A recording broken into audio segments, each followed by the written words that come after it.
بسم اللہ الرحمن الرحیم۔ السلام علیکم۔ حضور فرماتے ہیں کچھ لوگوں کو اللہ قیامت میں بغیر حساب کتاب جنت میں داخل کرے گا۔ فرشتے پوچھیں گے پل صراط سے ہو کر آئے ہو؟ تو وہ کہیں گے دیکھی ہی نہیں۔ میزان عمل تلوائے؟ وہ کہیں گے دیکھا ہی نہیں۔ تو کیسے آ گئے؟ وہ کہیں گے خدا کے فضل سے آ گئے۔ فرشتے پوچھیں گے تمہارا عمل کیا تھا؟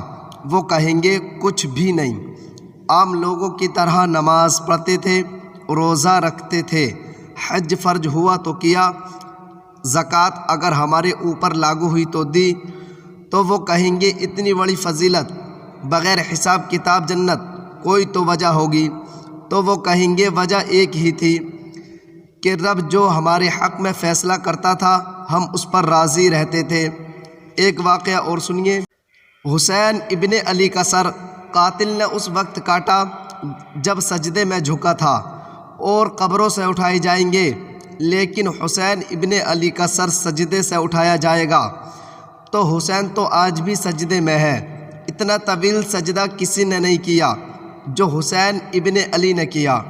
اس پیاس سے بر علی شیر خدا کو ناز ہے، اس نواسے پر محمد مصطفیٰ کو ناز ہے۔ اوروں نے بھی سجدے کیے پر اس کا عجب انداز ہے، اس نے وہ سجدہ کیا جس پر خدا کو ناز ہے۔